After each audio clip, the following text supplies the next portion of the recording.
family against the cold wave, which can be fatal for people and can create damages such as pipe bursts, icy roads, and frostbite. Keep the temperature warm for the elderly and young children who are more vulnerable to the cold. When you go outside, dress warm so you don't get frostbite. If you get frostbite, put the affected part of your body in warm water for 30 minutes. Keep the area warm and immediately go see a doctor. Keep water meters and boiler pipes from freezing by insulating them with old clothes or other materials. The roads may be icy, so get winter supplies like snow chains and check your car in advance for antifreeze and other necessities. Frequently check for cold wave-related weather forecast through the TV, radio, and the internet.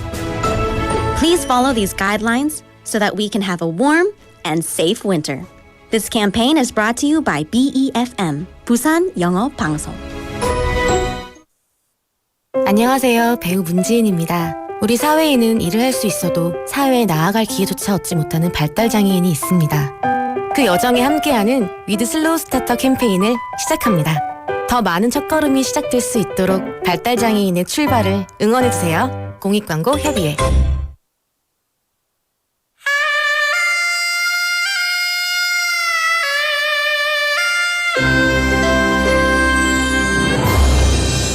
The time is now 7 o'clock.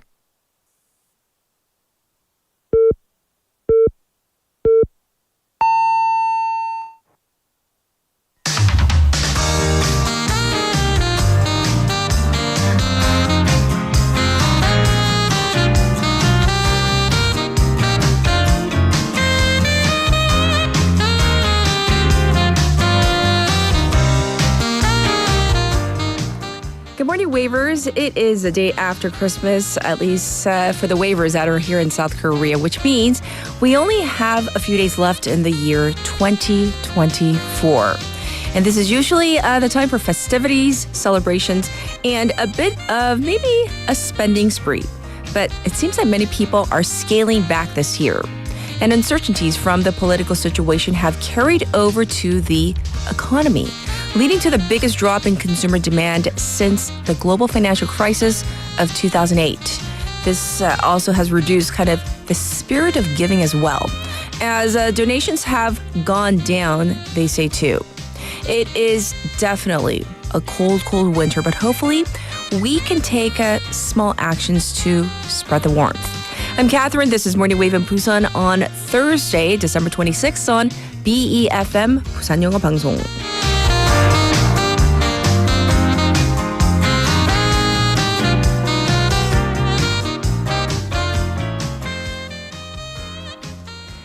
Good morning, wavers. Happy day after Christmas. And I know some of our wavers are still celebrating Christmas, so Merry Christmas to you all wherever you are. Anyhow, here in Korea, though, it is December 26th, the day after. And that means we can literally count down to the end of the year on one hand. So how are you winding down the year? Have you had any, year-end celebrations, or maybe you have some coming up? Well, if we go by the numbers, spending is definitely down this season. So with obviously the martial law imposition and the following impeachment proceedings that are going on right now, that has definitely increased uncertainty and volatility in the financial market. As a result, consumer sentiment, that has also taken a hit. The Composite Consumer Sentiment Index, that's CCSI, in Korean 소비자 심리지수. This is a monthly index that measures a level of optimism that consumers in South Korea have about the economy. And this Consumer Sentiment Index for the month of December, that came to 88.4, or down by over 12 points compared to November. And this is actually the biggest drop in consumer sentiment since, once again, the global financial crisis of 2008. And we all remember how bad that was. So an expert from the Bank of Korea said that, how quickly these political uncertainties get resolved is going to play a role in recovering consumer sentiment. And with people operating on a tighter budget, donations are also down. The thermometer of love, 사랑의 온도, that we all know about, that measures donations to the Community Chest of Korea. And they're saying, this organization, that it has gone up and it's been filled to a little below 63 degrees or 63% of its goal. So this figure comes as big corporations have already pretty much wrapped up their donation drives. And that has led to this thermometer that we gauge every year not going up at the rate it usually does. It seems that both corporations and individuals are kind of cutting back. They're holding back amid all this uncertainty. And, we just don't want this to affect those that do need help during the season. So they might be feeling a bit of a heavier impact this year. So there are still days left for this, end of the year. So if you can afford to do so, whether it's volunteering time or even money, yes, let's do so. Well, let's get to our text topic for today, for this Thursday morning. This is kind of the time to go over all the best of lists for 2024. Let's compile our own Morning Wave and Busan list. How about that? So today, we're going to start with music. All right. Which artist or song did you listen to the most, or had on replay, or just really loved hearing this year? Okay, so whether it's a single artist, group, songs, which did you turn to the most this year? 자, 이제 2024년이 정말 얼마 남지 않았잖아요. 그래서 올해를 돌아보며 올해 여러분이 가장 많이 들은 가수나 노래는? All right, so send those in. You can send them into BeFM's live stream, live chat on YouTube. So we're streaming live. If you go to the channel, what you do is, the platform, you find our channel first. Search for BeFM, 부산영어방송 to find our channel. You can subscribe, log in, and chat with our other waivers. Also, pound 9050 on your phone. That's going to cost you 101. You can also reach me for free on Kakao Talk. Find our channel there too. Same thing, search for BeFM or 부산영어방송. And the ways you can listen to us if you're in Busan, 90.5, 103.3 FM. That's on the radio. Like I said, we're streaming live on YouTube, and you can watch at your leisure. We have two apps that the program is available on. We have our own app, the BeFM app. We also have the 팟빵 app, and you can find us there too. Well, it is Thursday, so we have... Looking ahead, we have Chris with Beyond the Headlines and Stephanie. She's coming in for City Insights. And then the remainder of the year, it's kind of a retrospective. Remember, I told you from Tuesday. So our special interview, we're going to take a look back on 2024. The legal perspective, a legal review of what happened and the most significant things that happened. So that's coming up in hour number 2. And I'll be back with today's headlines.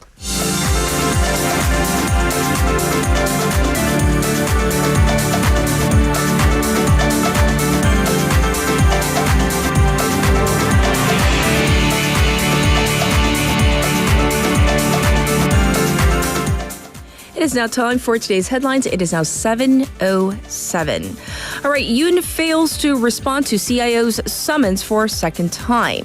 President Yoon Suk-yeol has again defied a joint investigation team's summons for questioning over his martial law declaration at the Corruption Investigation Office for the high-ranking officials, or CIO, yesterday.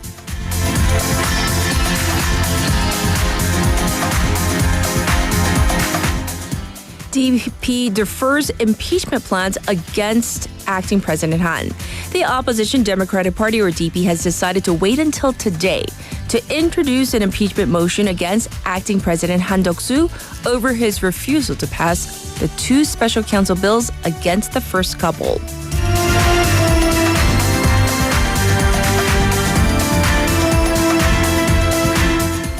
Supreme Court confirms acting president can appoint justices. The Supreme Court has deemed that the appointment of a new Supreme Court justice by acting President Han Duck-soo will not violate the principles of the Constitution.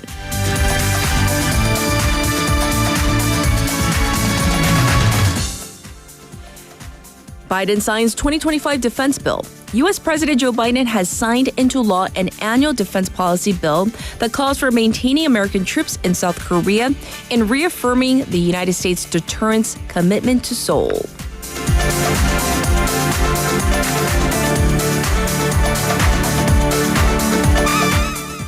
Dozens killed in plane crash in Kazakhstan. 38 people have died after a passenger plane crashed with 69 people on board in Kazakhstan, while the remainder survived. That's according to local officials. And these are today's headlines.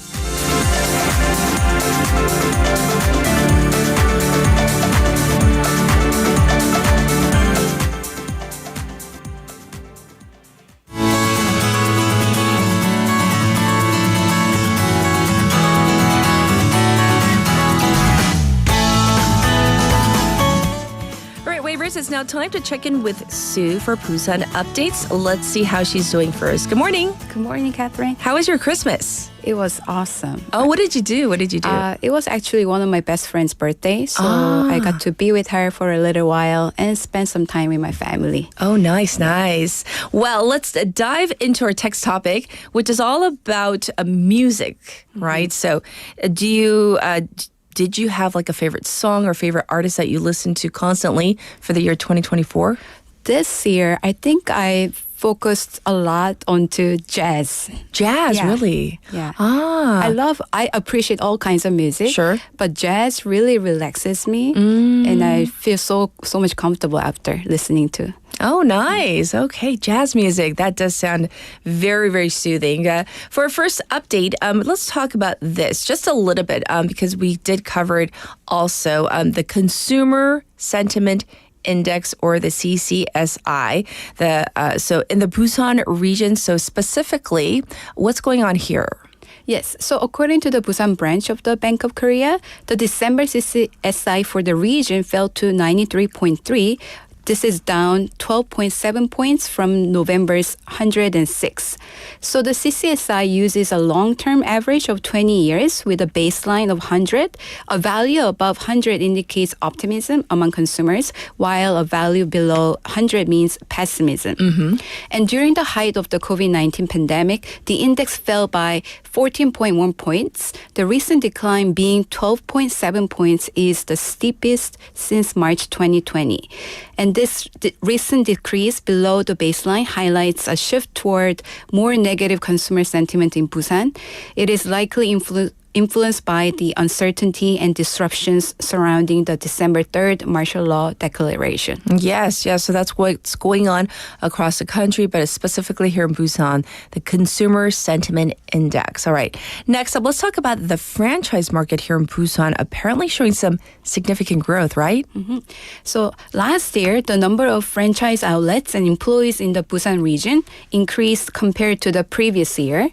According to the preliminary results from Statistics Korea's 2023 franchise outlet survey, Busan recorded 19,073 franchise outlets in 2023. That is a 4.5% increase from 2022's outlets. And Busan ranked fourth nationally after Gyeonggi Province, Seoul, and South Gyeongsang Province.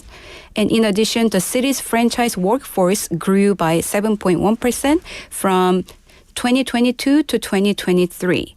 For revenue, combined sales of Busan franchises reached 6.37 trillion won. That is 6.6% up from the previous year's sales.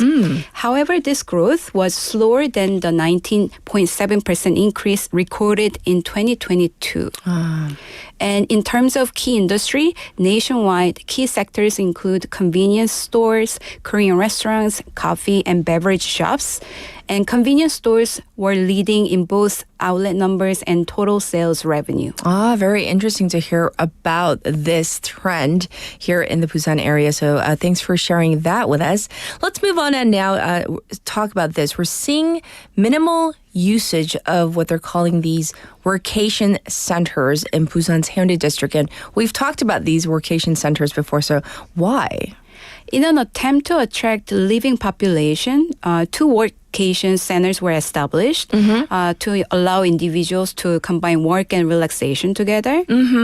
So what do you mean by living population though? Yes, living population, 생활 인구 means population in a specific area. It includes not only the resident population, but also people who stay temporarily in the area for work, study, tourism, and recreation. Sure. As well as foreign nationals registered under the Immigration Control Act. Essentially, any individual who spends a certain amount of time or visits a region regularly as the part of the local population. Yes. And there are two centers, one at 청사포 다리돌 Observatory and another is at 송정 Beach. And they were opened in April with funding from Ministry of Interior and Safety, 행안부 공모사업. And facilities include individual workspaces, group seating, video conferencing rooms, and large screens. Right. So from the outside, I mentioned that we're not seeing that much usage. So how often are people visiting these centers? Over 8 months of operation, 청사포 hosted only 46 visitors, while 송정 had 168 visitors. And for average daily usage, it was only 0.2 users at 청사포 and 0.7 users at 송정. So to promote the facilities, the district allocated resources for 250 visitor support vouchers worth 150,000 won, 15만 원 each, but much of it remains unused. So this initiative is criticized for poor management and a reevaluation of the program's strategy is suggested. Haeundae District responded that plans are underway to increase utilization, especially at 청사포. They plan to open it to local businesses starting March next year. I see. Well, here's hoping that more people use it. Maybe we need to get the word out better. All right, lastly, Yeongdo District completed the installation of safety barriers along school routes, right? Yes. This was done particularly in response to a tragic accident that occurred last year.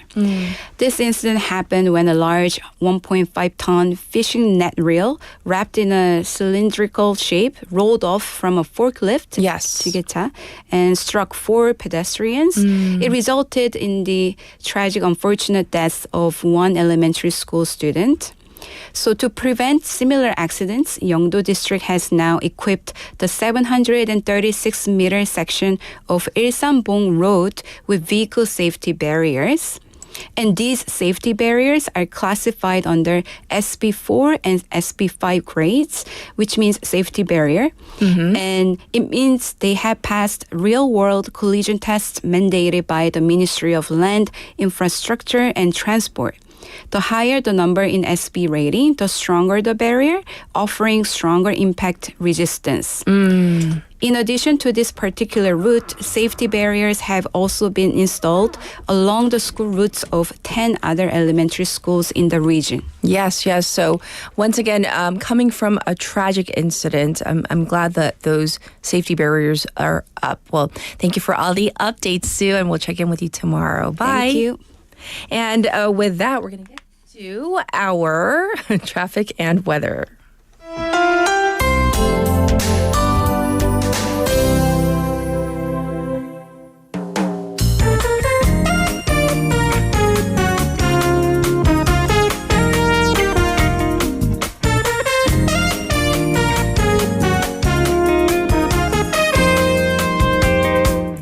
It is now time for your traffic report. There is an accident to report on Gupo Bridge in the direction of Gangso, right at the beginning of that bridge. So please be aware of that and be careful.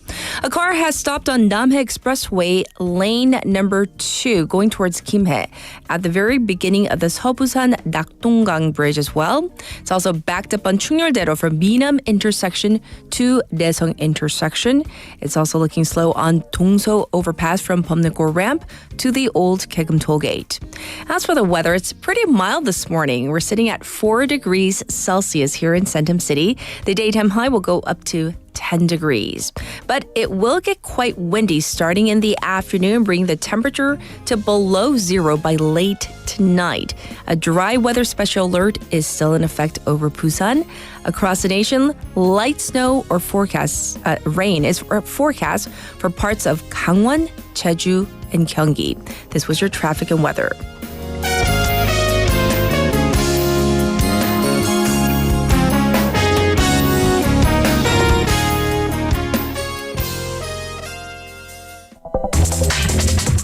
Are you an early bird? Are you up to date on the news? Are you a trendsetter? For all of the biggest issues from Busan to the world and useful information you need, right here on Morning Wave in Busan.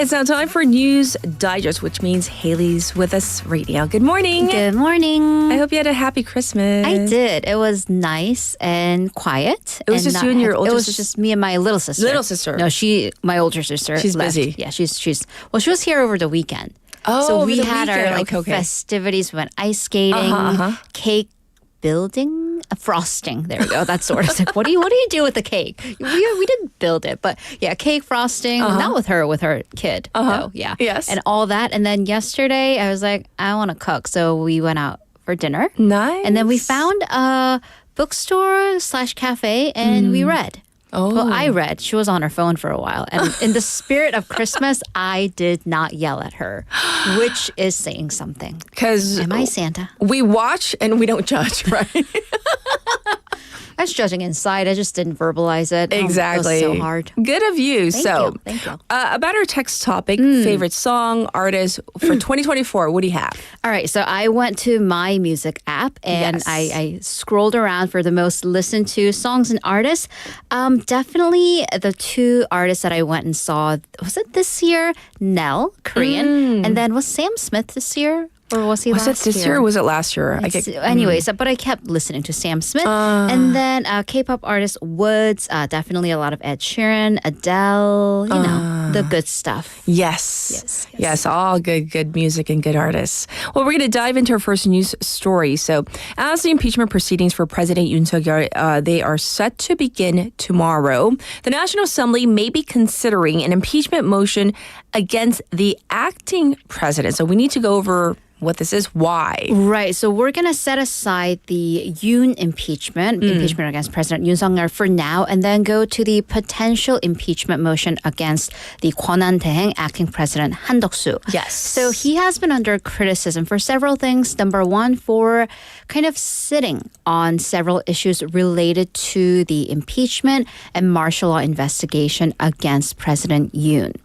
So issues of contention with the opposition, the Democratic Party kind of published this 5-point list as prime minister, because he is also the prime minister, for proposing a veto of the special counsel bill against First Lady Kim Gon-hee for his alleged collusion in the martial law incident, and also trying to exert power through this dual Han structure, referring to Han Duk-soo and now ex-People Power Party leader Han Dong-un, before President Yoon Suk-yeol's duties were suspended. So if you remember that very short-lived orderly exit plan, the Democratic Party is of the position that the prime minister tried to kind of step in while the president was still an active president. Yes. And then once he stepped in as the acting president, the DP, is accusing Han of basically kind of once again sitting on the proceedings for really not saying one way or another whether he will appoint the National Assembly's nominees for Constitutional Court justices. And that'll actually be determined later today. Yes. Han, however,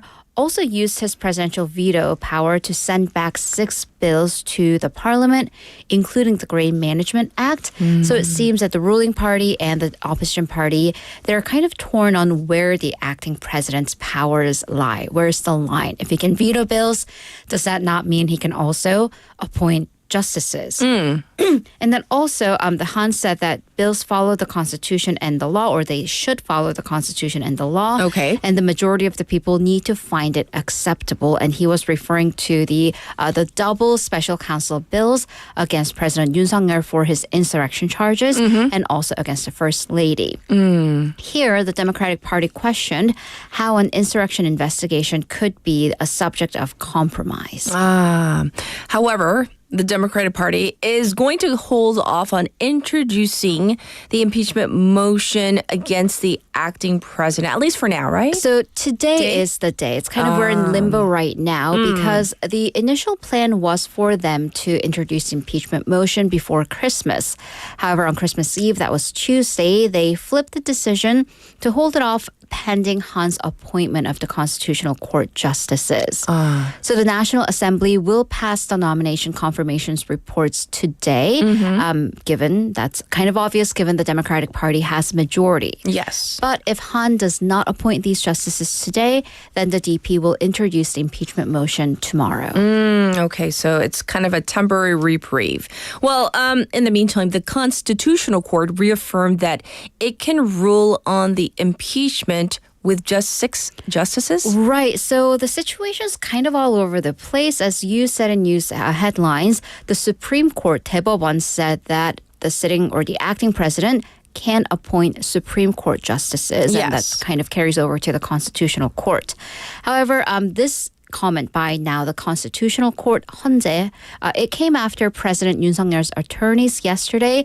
They raised issues with the impeachment ruling on just out of a partial bench, 6 out of 9 justices. However, the court spokesperson said that the Constitutional Court is of the position that 6 justices can try the case and make a ruling. Yes. It also added that this attorney who made the comments, attorney Seok Dong-yeon, who's representing Yoon, is actually not the president's legal counsel in the impeachment case. He's just involved in the formation process of the legal counsel. Oh. So actually, the president is said to have having had trouble forming an entire legal team. The National Assembly's legal representation, they submitted their necessary paperwork for power of attorney. President Yoon's side still has not. So that is what's going on that front. Let's move on, though, and talk about other issues. So this time, let's talk about education and college admissions. So this is like post-CSAT season, post-Sunung, where college admissions, this is a period, it's a time of uncertainties, definitely. And this is true everywhere. But it's been pointed out that the college admission system in the country may be making this more kind of uncertain and therefore kind of really anxiety-inducing. Right. So if you talk to anyone who's not lived through this college admission system in Korea, they're baffled. And then I was speaking to my very Korean, very local friend, but who went through the college admission system, I don't know, in the early 2000s. Okay. And she's like, wait, what? And she's gone through the system, but Right. it's changed that much. All right. So we are looking at this post-CSATs, post-Sunung process to see what the students and really their parents and teachers, they all have to go through. And ultimately, this really, some critics have pointed out, it benefits the private education sector. So why? Because right out of what happens at 5:45 p.m. on Sunung Day, right out of the testing site, the students, they grade their own exams. In Yes. a process it's called 가채점. So you kind of write down the answers that you wrote down on your CSAT booklet. Right. And so that gives you the raw score, 원점수, which is, the thing is though, because Sunung is graded on a curve, Yes. it's kind of useless. Except for English. That's that is not graded on a curve. It's 상대평가, the entire 수능 that is, with each 10% of the scores being assigned a tier. So here's the first massive uncertainty that the students have to go through. And this is where a lot of students kind of seek private consulting to Yes. see where their raw score would land on the actual scale. Right, because it's all kind of almost like a 눈치 game of like It is. like early admissions versus regular admissions. So it gets really, really complicated once again with the whole process. It's a 2-step process. It's Right, because there is early admissions, which is completely different from the U.S. early admissions, Different. where you are just physically applying early. Yes. But this is called 수시, which is based on a multitude of factors, including your transcripts, your GPA, your extracurriculars, versus 정시, which is almost purely based on your CSAT scores, Right. the regular admissions. So based on the raw scores, because the official scores at this point, they're not out yet, the student or the test taker, they have to decide whether to take the respective universities' admissions exams that they submitted early admissions, early applications to. So here's the thing. you can either choose one or the other in the 수시 versus 정시, early versus regular admissions. Because if you get accepted to an early admission school, that's it.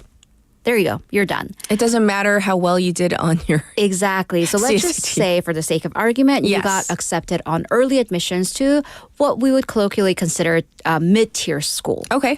And then you just somehow, and you accepted because, based on your grades, that it's a reasonable choice. But then somehow you did amazingly on your CSATs. Which comes enough later, to yeah. get you to kind of a top-tier school. Too bad. You is can't go. The point. And students do call it 납치. They call it early admissions kidnapping because that cuts you off from applying to any other schools. Yes. So once again, it's the 눈치. It's guessing game. And the thing is, though, it's not just your raw score. It's whether the CSATs this year, were they hard or easy, and how things are different in the admissions policy of the school that you have your sights on, because they do change year after year. But then what they did last year may not necessarily mean that's what they're going to do this year. So many factors. And then this year we have the medical school quota. How many Yes. retakers are taking the exam, and they tend to score better. If you want to, I don't know, throw up a little bit, I mean, yeah, that's how I feel. That's how I felt when my little sister was going through the process. And Yes. I was like, there's a set number of schools you can apply to. We just can't throw Exactly. around applications. 6 and 3 magic numbers. So that's Know by why heart. if parents can afford it, they fork the money over to private consulting firms. They do. But this is also why college admissions are kind of an uneven playing field, not just based on grades, but also, well, how many of these consulting sessions can your parent or guardian afford? Yes, and Yeah. not cheap. We'll just say. Oh, no. Very No. expensive. So, good point. For our last story, there has been a report that North Korea actually went to Russia with the idea to deploy troops, I guess, in the war? Right. So this is according to a New York Times report, which quoted U.S. intelligence officials who believe that North Korea's troop deployment to Russia actually came from Pyongyang. The idea first was approached by Pyongyang. However, Russian President Vladimir Putin accepted it rather quickly. So U.S. officials do not believe that North Korea's leader Kim Jong-un has received anything immediate in return in terms of monetary or financial compensations. However, that Kim appears to be hoping that Russia will repay the favor by offering diplomatic support, assistance in case of crises, and providing technology. Yes, and it seems that the two countries' bond is getting even stronger. Right. So Moscow said that North Korean soldiers, they may participate in the upcoming Victory Day or V-Day ceremony to commemorate the Allies' victory in World War II. So that would be later next year in May. And some pundits even predict that Kim Jong-un himself may visit Russia for this event. In the meantime, Ukrainian President Volodymyr Zelensky, he has confirmed that at least 3,000 North Korean soldiers have been killed in war so far, which is actually triple the estimate given by the South Korean intelligence. And that really shows how deep North Korea is involved in this war. Indeed, it does. So that's what's going on in the Ukraine war and the North Korean soldiers plus Russia. And we'll check in with you in hour number 2 for Issue Wagga Wagga. So thank you for all the news, Haley. See you in a bit. All right. And now it's time to get to our first song. And, of the two artists listed on this song, I've definitely been listening to Bruno Mars a lot. He's definitely on the top of my playlist. So this is Die With a Smile by Lady Gaga and Bruno Mars.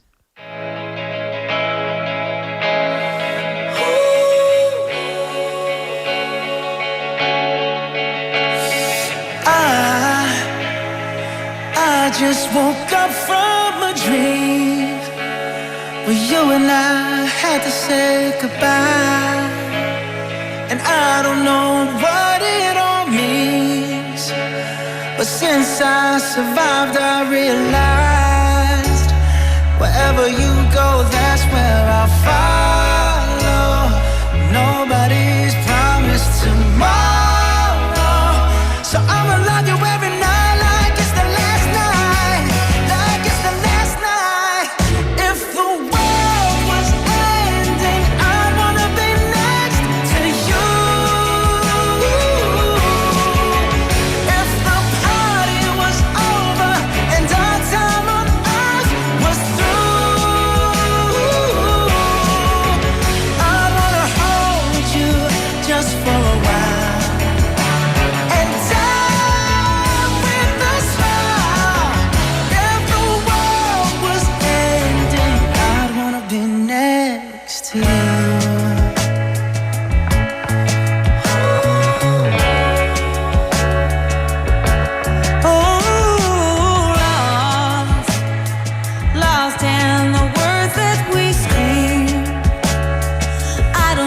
wanna do this anymore.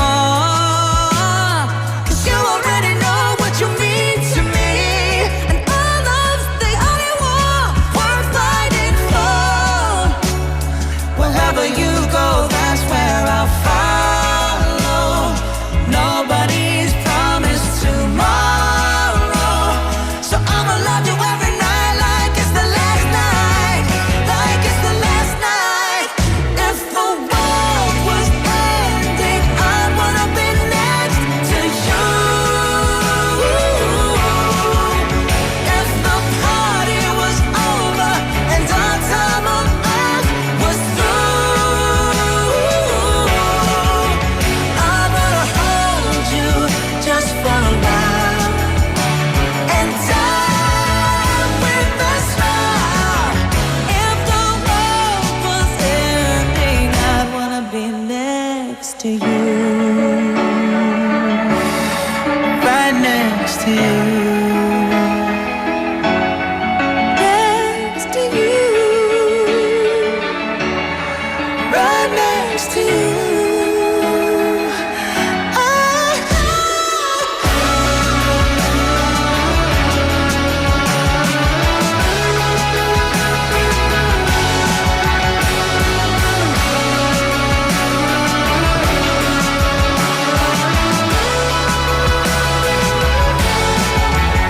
If the world was ending, I'd wanna be next to you. If the party was over and our time on earth was through, I'd wanna hold you just for a while and die with a smile. If the world was ending, I'd wanna be next to you. If the world was ending, I'd wanna be next to you.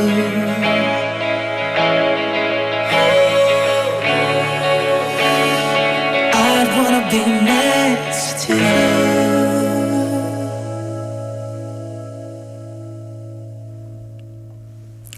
All right, Wavers, welcome back. So today for our text topic, we are talking about your favorite music. What did you turn to for music? Whether it was for comfort, for fun, which artists, what songs. And so taking a look at some of your messages. Tommy, I see. My list includes Adele and Taylor Swift. But for November, December, he says Frank Sinatra. Ooh, okay, nice choices. And let's see, who else? Oh, I see. I saw Leslie's message. I think she mentioned Jimin's song as well as Rosie's song on the top of her playlist for this year. Yes, for Jimin's, it says Jimin's Who and Rose's Aparte, not apartment. That's probably on the list of many people's song choices, playlists this year. So yes, all the choices that you are sending me, I see. I wish we had the producer here so she could play some of those songs. But, as I'm managing and manning the board today, I don't think I can handle all the song choices and changes. However, I'll try to squeeze in one or two. Anyhow, let's get to Cat's Pick for today.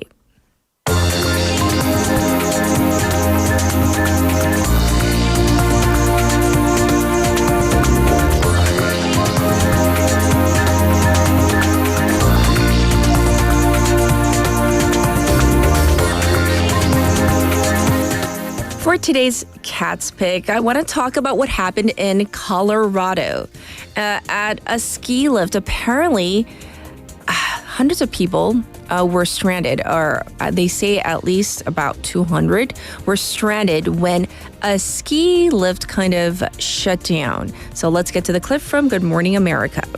Now Now to the hair-raising rescue for nearly 200 skiers and snowboarders in Colorado when their gondola malfunctioned, leaving them trapped, some for hours. Very, very terrifying for those skiers. Oh, yes, it was. They were hoping for a day on the slopes. Instead, many had to be saved by ropes. After a ski lift gondola malfunction, over 170 skiers and snowboarders needed rescuing. Many stuck some 40 feet in the air for hours. This morning, a dramatic rescue at a popular ski resort in Colorado. Girl, hang on! Video capturing skiers and snowboarders being lowered from a gondola after it malfunctioned, leaving them stranded and suspended in midair for 6 hours. We heard them power it down, and then I realized that this was not your normal run-of-the-mill, let's stop the lift, and that there was something really serious. Good luck, Annabelle. You got this, girl. Rescuers using ropes and ladders to save the 174 people who became trapped when the ski lift stopped mid-trip Saturday afternoon. They were calling up to the gondolas, calling to us, are you okay? Is anyone hurt? Investigators say this photo posted online, clearly showing a cracked piece of metal, was part of the malfunction. According to Winter Park Resort, the gondola has 75 cabins that can carry up to 3,600 skiers in an hour, taking riders up about 10,000 feet. Passengers telling us they're thankful for the first responders who saved their Christmas. You had to pry the door open and then swing into the door, like Santa Claus. Thankfully, no one was injured. The incident was the first time the lift has been evacuated since opening 6 years ago. The cause is still under investigation, but pretty terrifying there to be stuck up there for hours. Really terrifying. I can't imagine. So waivers, can you imagine being stuck on this for some say like for 4 hours waiting to be rescued? Once again, the good news is nobody got injured, and they're looking into what caused this malfunction. But you know, there is a system in place where if the system detects something wrong, anything wrong, it kind of stops automatically. So that's it looks like that's what happened, and hopefully they'll get it up and running, or maybe it is already. Anyhow, good news. Nobody got injured, and this was Cat's Pick for today.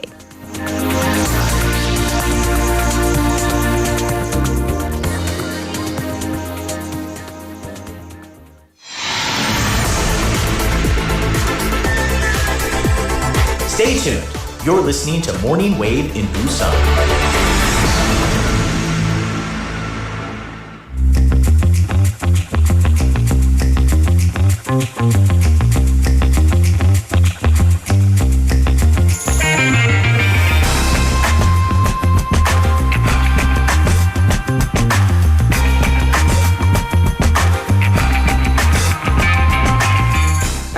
We have Chris in the studio. Let's say hi to him first. Good morning. Good morning. How are you? Hi. It's a lovely day outside. Very good temperature for me. So yes, it's pretty mild. Yeah, pretty 4 mild degrees. Today. I'm happy with that.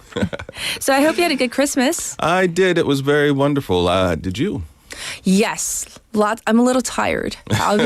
My legs are like throbbing because I think I woke up at like 6 to start cooking. Well, I slept in because normally I wake up at like 4:30, so 6 was kind of late. So I woke up at 6 and I started cooking, and I think I was literally cooking right until all the guests started arriving at 12 noon. Wow. It was a Christmas lunch, so we had 9 people total. That took so long? The thing is, like, okay, so I had to prep the steaks. So that wasn't that hard. So I prepped the steaks and, put them away. And then I made, nowadays what's really trendy is like, they call it like cabbage steak. So cabbage steak. Yeah, pan fry like cabbages, and then lots of dressing. What else did I make? I made gambas, shrimp. The shrimp with oil. Yeah. The olive oil. That was good. The olive oil was good. What else? I forgot. Oh, I made mashed potatoes. I made pico de gallo, like a type of salsa, to go with the meat, and I can't remember. There were like 2 other dishes that I made. It does sound like a lot of fiddly chopping stuff. Yes, lots of like and then roasted like peppers and carrots and on and on. Wow. So it was a lot of chopping. Lots of chopping and washing and just making sure everything went Okay, so yeah. And then after that, my little one, she wanted to go out, like outside. And then so there are a lot of walking involved. But anyhow, I'm glad. It feels like a Monday, but it's Thursday, thank goodness. So we're going to jump. Oh, I forgot to ask you. Your favorite song or artist for 2024? Well, I think this year was a lot of Adele. Adele. Adele. I did try and get into some of the artists that I used to listen to a lot when I was like a high schooler. Like They Might Be Giants. Oh. They're really, interesting group that did a lot of funny songs back in the 80s and 90s. Okay. So getting that kick of nostalgia back in there. Oh, nice. Well, we're going to dive into your segment Beyond the Headlines. So what do you have for us? Well, I wanted to wish everybody a happy Boxing Day. Yes, that is today. I don't know if anybody celebrates it, but I really do enjoy. I enjoyed yesterday especially because it was the first holiday since mid-October. And now it's that time of year that I really enjoy between Christmas and New Year's, that the lights are still up and we meet people to enjoy each other's company. I really enjoy celebrating the different holidays from around the world. And as I said, today is Boxing Day, which was once a day to donate gifts to those in need. A few days ago was also Yalda Night, which is an Iranian celebration for the shortest day of the year, which involves getting together, reading poetry, eating pomegranates and watermelon, among other things. Slow down. Wait, they read poetry and eat pomegranates and watermelon. Fascinating. Which is very difficult to get a good watermelon at this time of year. Right. I agree. There's so many ways to celebrate the year. So I do wonder, what is your favorite way to celebrate the end of the year? The end of the year, I like just like kind of winding things down because like work-wise, I'm always so busy. So it always involves lots of like food and people. It's inevitable. Everybody really enjoys of that food culture there. Yes. And I'm always on the lookout for new ways to celebrate. Life is too short to be confined to just one culture. So I was really happy when I read a Reuters report this week about the one celebration that takes place in Spain. Now, I want you to imagine a procession of thousands of people lining the street, doing something that everybody's mother told them not to do, involving flaming broomsticks. What? What did your mom tell you not to do with flaming broomsticks? Well, just play with fire. Hit each other with flaming broomsticks, apparently. Oh, my gosh. Well, every year, every December, residents of, I'm going to say this town name very badly, so any apology to any Spanish listeners. Huandilla de la Vera in Spain celebrate a festival called Las Escabos. It's celebrated at nightfall on December 7th and lasts until December 8th. It's part of the last day of the Feast of the Immaculate Conception and involves tying bundles of sticks together to form a broom, setting the broom on fire, and then hitting each other with it. It was originally a way to allow shepherds to walk along the steep paths of the mountain and to scare away wolves. But like so many festivals that started innocently, someone, took it a little too far and started hitting each other to extinguish the brooms when they reached the city. Sure. One local resident, Vicente Baracosa, told Reuters that this celebration represents the best feeling for us. All the sadness that you had in your body and you don't know how to get rid of, you leave it with the fire. Well, I'm imagining if you're hitting somebody with your, flaming broomstick, that kind of lets out all the angst and the, all your troubles. But it does sound kind of dangerous. It does, but they don't get hurt. But having said that, please don't try this at home. No. There are lots of people there who know how to help prevent injury. One resident, Jesus Fro, said, we play with the fire as if we're playing with water. For us, the fire is a symbol of purity. Nothing happens. We hit each other and we don't get hurt and we don't get burned. Thank goodness. But once again, don't do it at home. Don't try this. Don't try new traditions if you're, if you're a novice. Yeah, it's dangerous.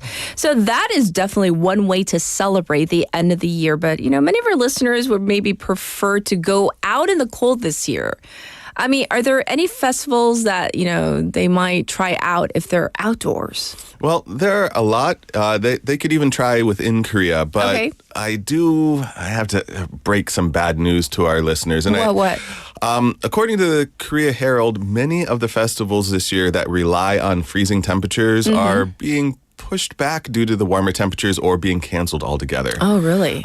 This is a trend that has been accelerating year upon year, with average winter temperatures in South Korea becoming warmer. That's true. And so actually, like, my family and I were planning like a mini trip towards, the end of next week. And don't worry, I'll be on Morning Wave and, leaving right after Morning Wave on Friday.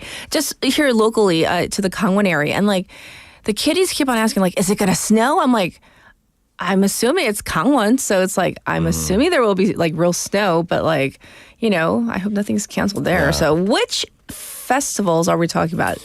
Well, one of the country's signature winter festivals happens in Pyeongchang. Okay. This is the Pyeongchang Trout Festival, which was scheduled to start tomorrow, December 27th. But it has been delayed until January 3rd. The festival usually features outdoor ice activities on a frozen river in Pyeongchang. The main activity is ice fishing, which has people standing on the river to catch trout. Have you tried this? I've done it at a different place. Yes. Not this one. Yeah, right. It's very fun. You just sit there and pull it out. Everybody claims it's easy. We went many years ago, and it was like we caught 2 tiny little fish. They were so small. I was just like, just throw them back. I mean... Yeah, I felt bad because there were so many trout that I just ended up catching them in the stomach, and it was like kind of cruel. It was like not nice. Yeah, it was a one-time thing for us. But there are also go-karts, snow rafting, and ice sculptures. And for the safety of the participants, organizers would like the ice to be at least 20 centimeters, but right now it's between 10 and 15 centimeters. Now, the festival can happen on 15 centimeters of ice, but the number of participants will be limited. Now, around 200,000 people are expected to visit, so this limit will help distribute the weight on the ice to make sure nobody falls through accidentally. Oh, we don't want that happening. So is this like only happening in Pyeongchang, like kind of the delay, suspension, or cancellation of festivals? Unfortunately, it's also affecting the Inje Ice Fish Festival. It's a hard ice fish That's festival. a tongue twister. Which has been canceled completely. Oh. The event was scheduled to be held from January 17th through the 26th, but it was canceled for the second consecutive year. Organizers said that more rain in the autumn and winter of this year disrupted the creation of the festival venue. Basically, the water levels on the Seongyeong Dam were higher than previous years and had not frozen properly. Injegun plans to hold a summer festival in June instead. Well, that's a downer. Yeah. One's been suspended, one's been canceled. So you got to give us something our listeners can do. I mean, is there anything? Well, for those who do want to go fishing but don't want to go to Pyeongchang, okay. There is the Hwacheong Suncho Ice Fishing Festival. The Hwacheon Sancheoneo Ice Fishing Festival, right? Yeah, get the pronunciation. Sancheoneo, yes. Sancheoneo Festival. Yes. Which will be held from January 11th through February 2nd, as well as the Yeongpyeong Ice Fish Festival, which started in November of this year and will continue through March 3rd of 2025. So this is actually a fun activity. Like I said, I did it when my kids were much younger. They really had good memories because it was just fun, like going, ice fishing. But yeah, I do recommend anybody who wants to go out and try it. At least once. At least once. Yes. It's so much easier than, going out on the lake and drilling your own hole. Oh, yeah. And nightmares. The thought about like drilling your own hole and like seeing cracks. Oh, no. So anything else for those who don't really like fishing? Well, we have talked about the light festivals in the city, going down to the Nampo area to the light festivals, Haeundae and places like that. So there's always that. You can go out and starting now and continue on and through February. But for those who want to get away and get out into the really chilly air, they might want to check out the Chilgapsan Ice Fountain Festival, which runs from January 1st through February 16th in Cheongyeong-gun in Chuncheongnam-do. And there's also the Taebaksan Mountain Snow Festival from December 20th through February 28th. And there are, of course, many smaller festivals that I encourage you to go out and try. Yes. So, are you big into going out into the cold? Are you going to go out and try I'm and do being anything? forced to go on vacation next week. I don't think they're listening right now. I'm like, if you're really twisting my arm and forcing me to go, I will go. But yeah. Hot packs are your friend. Yeah. Yes, it's called. I'm going to just enjoy the nice ondor, the heated flooring of our little condo. But yes, they can go outside and do whatever they want, snowboarding or making whatever. But yes, well, thank you so much for coming in and giving us great information, things that might be canceled or pushed back, but also other events that people can check out. And we'll check in with you next week, right? Yes, have a good one. All right, everybody. This was Chris. It's time to actually wrap up hour number 1. If I can get, yes, the camera. I changed it. It's been a while since I did this. So anyhow, here's our final song for hour number 1. This is Dance Monkey by Tones and I.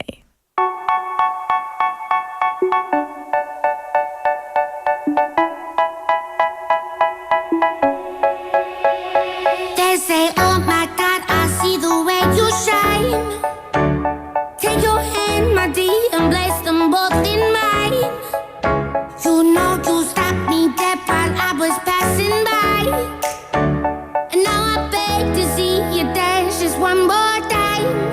Ooh, I see you every time. And oh my, I like your style. You make me wanna cry. And now I beg to see you dance just one more time. So they say, dance for me, dance for me, dance for me, oh.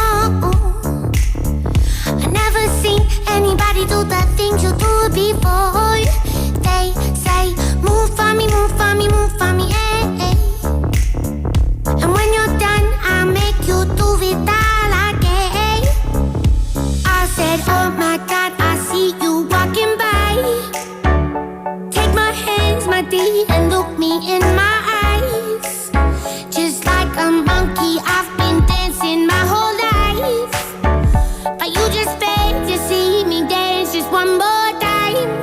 Ooh, I see you every time. And oh my, I like your style. You make me wanna cry. And now I beg to see you dance just one more time. So they say, dance for me, dance for me, dance for me, oh. I never seen anybody do the things you do before.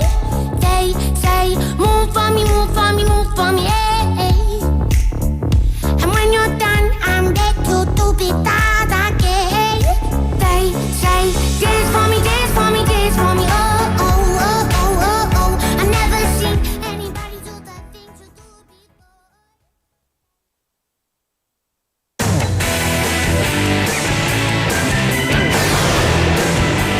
Your bridge to the world.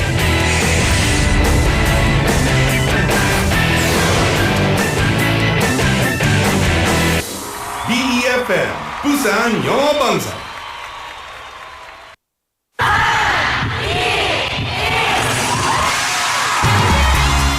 부산의 축제 어디까지 즐겨보셨나요?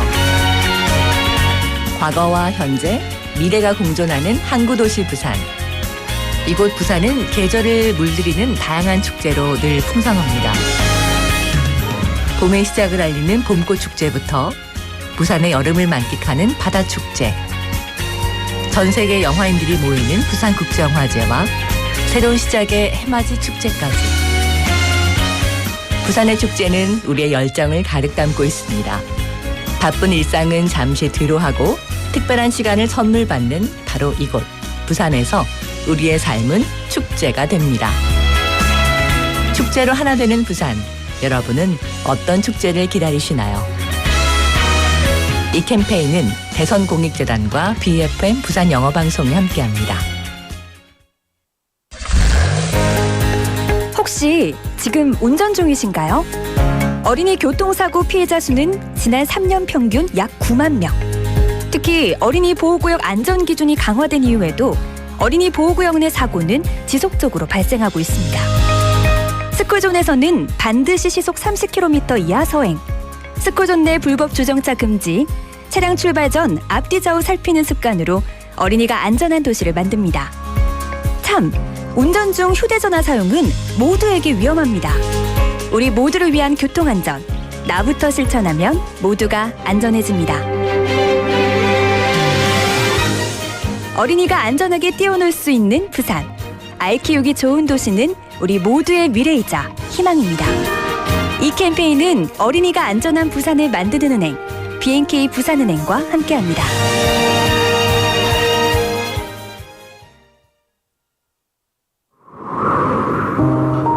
It's a freezing cold winter, so let's be prepared for the cold wave in advance.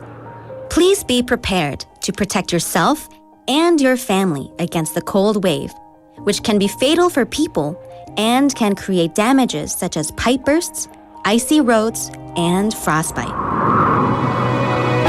Keep the temperature warm for the elderly and young children who are more vulnerable to the cold.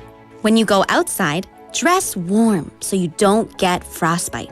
If you get frostbite, put the affected part of your body in warm water for 30 minutes. Keep the area warm and immediately go see a doctor. Keep water meters and boiler pipes from freezing by insulating them with old clothes or other materials. The roads may be icy, so get winter supplies like snow chains and check your car in advance for antifreeze and other necessities. Frequently check for cold wave-related weather forecast through the TV, radio, and the internet. Please follow these guidelines so that we can have a warm and safe winter. This campaign is brought to you by BeFM, 부산영어방송.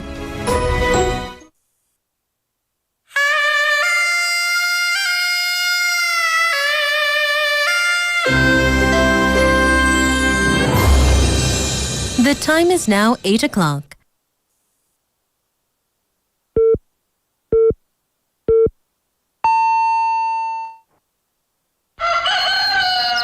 Good morning, Dynamic Busan. Yeah, you're waking up. Time to shake it up. Tell the world good morning and find out what's going on. Well, hi there, folks. There's everything from comedy to lively chat to music. Broadcasting from a room about the size of your closet. All calls are recorded. What show is this? Live from Korea's dynamic city, this is Morning Wave in Busan. I'm sorry, who'd you say you were?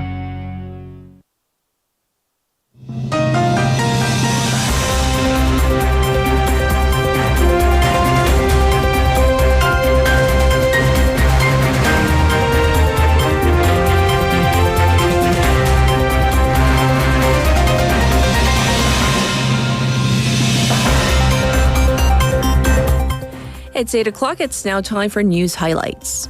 Yoon fails to respond to CIO's summons for a second time. President Yoon Suk-yeol has again defied a joint investigation team's summons for questioning over his martial law declaration at the Corruption Investigation Office for High-Ranking Officials, or CIO, yesterday. Yoon Suk did not make any contact with the CIO until the end of the business day yesterday in the investigation into insurrection and abuse of power charges. The CIO is going to decide whether to request Yoon to appear for a third time or request an arrest warrant against the president as early as today.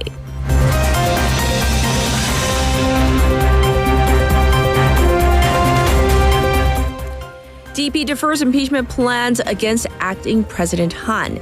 The opposition Democratic Party, or DP, has decided to wait until today to introduce an impeachment motion against acting President Han Duck-soo over his refusal to pass the two special counsel bills against President Yoon Suk-yeol and First Lady Kim Gun-hee. The DP initially planned to introduce the impeachment motion on Tuesday, but decided to postpone the plan to see whether Han appoints Constitutional Court justices once the parliament passes the motions later today, said DP floor leader Park Chan-dae. Rival parties are debating whether the acting president should be seen more as a president or prime minister on a range of issues, from whether he can sign justices' appointments to whether his impeachment will require a 2/3 majority or a simple majority.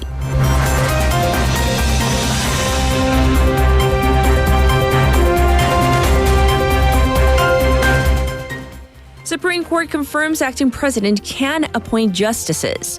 The Supreme Court has deemed that the appointment of a new Supreme Court justice by acting President Han Duck-soo will not violate the principles of the Constitution.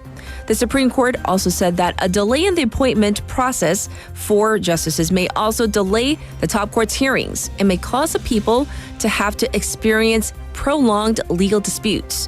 The assessment comes as parties are torn over whether acting President Han can appoint Constitutional Court justices. And this is a day after the National Assembly adopted confirmation hearing reports for 3 Constitutional Court justice nominees.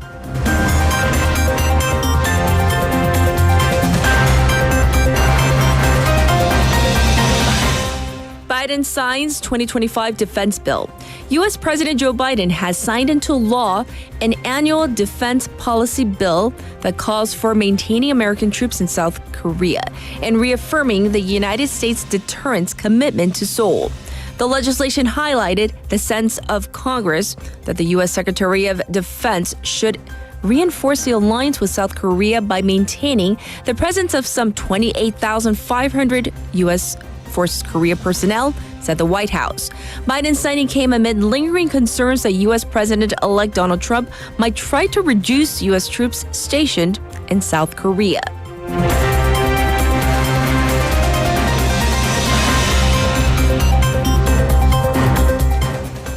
Dozens killed in plane crash in Kazakhstan.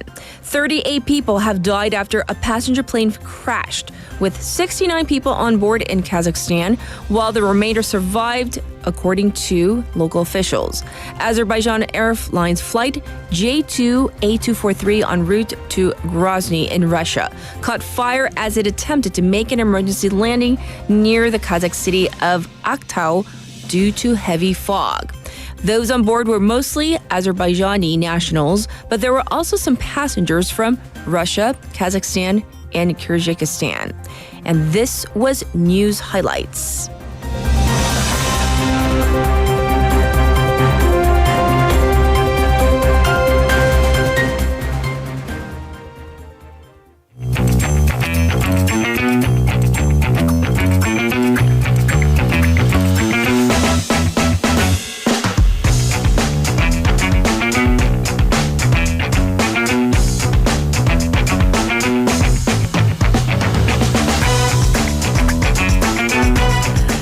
Time to welcome Haley back. So, if you guys only knew the things You're that so went on. busy. I'm so And busy. just chilling. I'm like, No, what You happened? work on my angle. Please get my best angle. Right. So It's the left. yes. No, it's because Chris was sitting in that chair. So it's like way up. whoa. Yeah. So it's okay. We've got it This is handled. the highest Yeah. the chair goes. Yes. Let's Yeah, we're see. fine.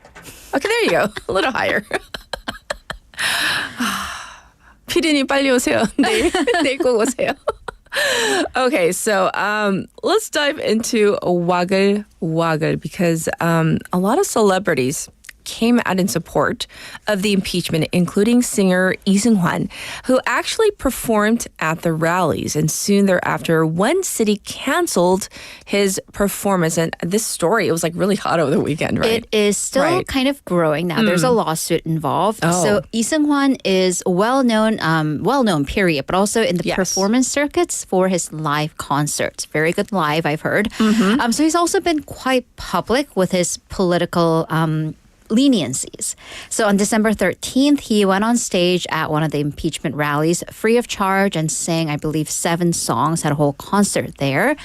And then about a week later, so December 23rd, the city of Gumi in Gyeongbuk province canceled his concert that was scheduled for Christmas Day. So the concert was canceled 2 days before, and the venue was at a city-run concert hall, so that's why they were able to cancel it. So why? Well, this came after some conservative groups demanded that the city cancel the concert, scheduled once again at the public concert hall, and the mayor of the city, Kim Jang-ho, said that that it was a safety decision ultimately. The mayor also said that after this whole issue, the whole performance at the rally, Gumi City requested that Lee sign an agreement, basically, which would forbid him from saying anything or doing anything political during the concert, and Lee Seung-wan refused to do so. Okay. So Lee said that for his side, he has offered to hire extra security. He also notified his audience, his fans, to stay away from any conservative protests that might be happening around the concert venue, and that ultimately this is about freedom of expression. And following this, the Musicians Union and a group of over 2,600 musicians, they released their respective statements calling on the city to withdraw this cancellation and also to stop trying to censor art. Well, the response to all of this, it's been quite divided. Right. It seems, a lot of this response depends on one's political affiliation. Right. So Gumi City recently, it's neighboring. Daegu City recently erected a statue of President Park Chung-hee, and there was a musical in Gumi at the same public venue honoring the late President Park that went on stage. So that, of course, had political undertones. Some people saying that this is clearly political. So why, if they're allowing for this one side of the political spectrum to perform their art on stage, why won't they let Lee Seung-wan say or do anything political? I see. Others have come out in support, and the city's website has been bombarded, exploding with comments. And getting to this part about it getting bigger, it getting legal. Yes. Lee Seung-wan and 100 concert goers have decided to file for damages for 100 million won for the singer and 500,000 won for the concert goers against the mayor individually. In the meantime, though, other cities, Gwangju and the mayor there, Kang Gi-jung, he proposed that Lee hold a concert in Gwangju. And on social media, Lee Seung-wan immediately responded that he's looking forward to performing at, quote, the holy grail of democracy.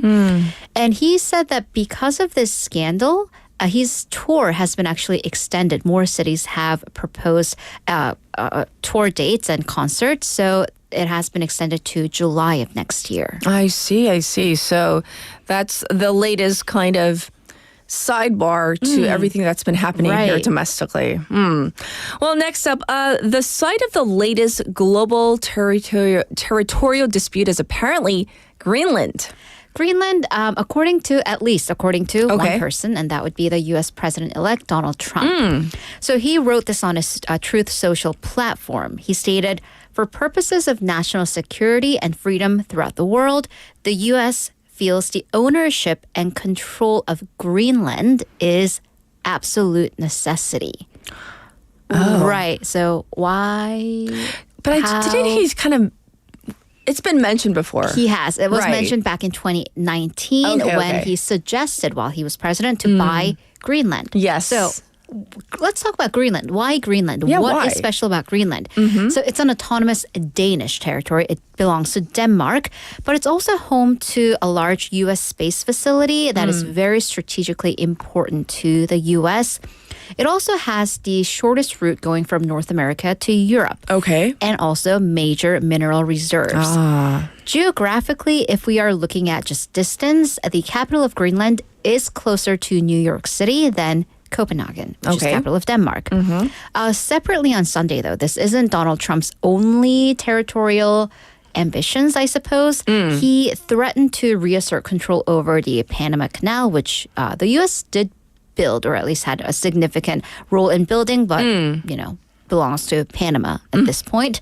But it is, of course, one of the most important waterways in the world, accusing Panama of charging excessive fees to access it. Yes. And, I'm sure all of this naturally probably isn't being well received by the respective countries. Well, right. From Panama and Denmark's point, there's this guy, one of the most famous guys in the world, but he's just saying, I'm going to buy your land. And you're like, who are you? So Greenland's Prime Minister, Mute Egede, said, we are not for sale and we will not be for sale. The Danish government, on its part, has announced a huge boost in their defense spending about 5 times the current amount just hours after Donald Trump's comments came. Going to Panama, Panama's president later said that every square meter of the canal and the surrounding area belongs to his country. Well, that's a response to remarks made by Trump. Well, let's move on. We need a heartwarming story. How about this one? A woman in Busan paid back debt from 40 years ago. Right. So, okay, when you were young, also maybe not like these days, but 40 years ago, several decades ago, free hopping, jumping the turnstiles or, free riding on trains and subways were more common. Okay. They were seen as kind of a victimless crime, which is, it's not. You're taking away from people. But on December 22nd at the Busan station, Busan역 ticket booth, an older woman walked up and she just pushed an envelope through the slot and just kind of scurried off. She ran off. Okay. Well, that envelope contained 2 million won, 200만 won. Okay. And a handwritten note on the back of the envelope, which said, "I'm sorry because 40 years ago, I took the train without paying for a ticket because I didn't have any money. And this is very late, but I am paying it back. Once again, I'm sorry." Well, I know inflation is inflation, but I'm fairly certain 40 years ago, a train ticket did not cost 2 million won. Sure. So she definitely added on interest and what in her heart felt was necessary. Yes. So the station's employees, they expressed their deep respect and thanks for the woman who really didn't forget what some might consider a minor act, right? 40 years ago. But she mustered up courage. It takes courage to do this. It must have bothered her for so long. Right, though. obviously. But also, we all have committed wrongs in the past, but to go back after all those years and really try to rectify this, yes, it is incredible. Well, of course, Busan Station can't, spend it on itself. The money will go to those in need. Oh, that's a good story. And for our last bit, as we count down the very last days left in 2024, Morning Wave in Busan, we have selected our own people or persons of the year. And we're going to kind of start by introducing, I guess, one person today. One a day. Right. So one a day until December 31st. Okay. So, spoiler, none of them will be Donald Trump or Elon Musk, which I know they have been named as person or persons of the year in many major outlets. So we're going to do things a little differently. Right, because there's been a lot of spotlight. I mean, I just talked about Donald Trump 5 minutes ago. Yes. So we're going to shine light onto individuals who have inspired others and try to make the world a better place in their respective ways. Okay. So our first person of the year, drum roll. Okay, ready? Alexei Navalny.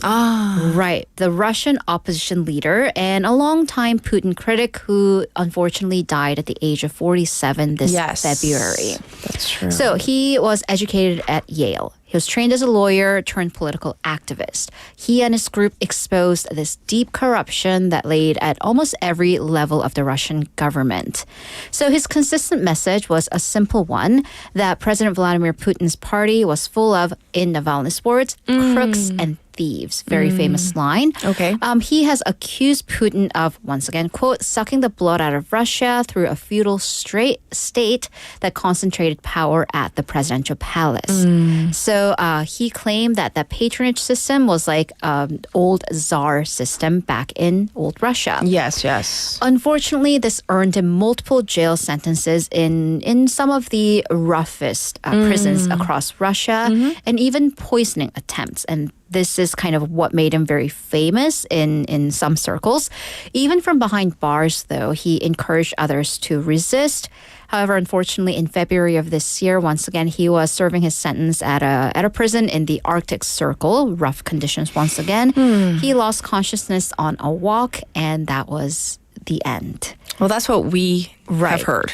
We don't know. Right, Yes. that's true. But his legacy continues. His memoir was actually just recently published back in November, which was apparently not only poignant, but also very funny. Turns out who knew he has a sense of humor. Okay. But he will continue to be the face of Russian resistance for some time. So hence one of the persons of the year, 2024, as chosen by Morning Wave in Busan. Well, thanks for going over all the Woggly stories. And of course, we'll check in with you tomorrow, Friday, right? That's right. I'll see you tomorrow. Not Tuesday. I know, it feels like a Monday, but it's going to be Friday tomorrow. Thank you, Haley. Bye-bye. All right. Actually, before we get into our weather and traffic, I do have to get out this public service announcement to you. So here we go. Recently, temperatures have dropped significantly and some areas have experienced snowfall. So let me briefly go over some safety precautions. Icy roads are likely to form in areas where snow has recently accumulated. When driving, maintain a safe distance and drive slowly. While walking, avoid putting your hands in your pockets. Take smaller steps and wear non-slip shoes. Vulnerable groups such as children and the elderly are advised to stay indoors if possible. If going out, keep warm with scarves, hats, gloves, and other protective clothing. This message was brought to you by the Ministry of the Interior and Safety. And so now here's your updated traffic and weather.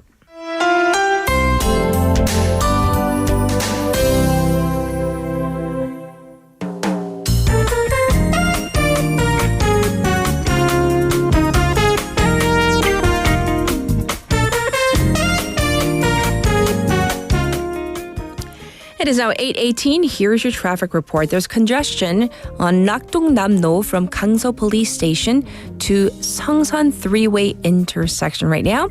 It's also backed up on Jungangdaero from Sojongcheon intersection to Bugok intersection. And slow looking on Yeonsuro from Mangmi intersection to Suyeong intersection. And right now, it is currently 4 degrees here in Centum City. It's expected to go up to 10, so fairly warm. But in the afternoon, it's going to get quite windy, bringing the temperature to below zero by late tonight. There is a dry weather special alert in effect in Busan. Across the nation, light snow or rain forecast for parts of Gangwon, Jeju, and Gyeonggi. This was your traffic and weather.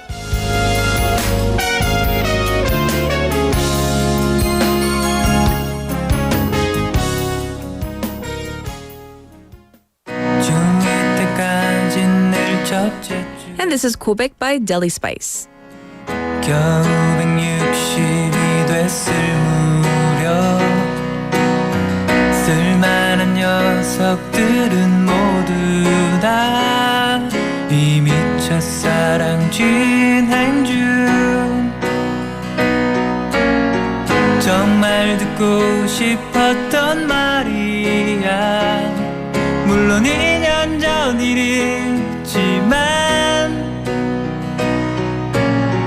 기뻐야 하는 게 당연한데 내 기분은 그게 아냐 하지만 미안해 이 넓은 가슴에 묻혀 다른 누구는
It is now time for our special interview. And as I said earlier, for the remaining days of 2024, we're doing a retrospective, looking back on 2024.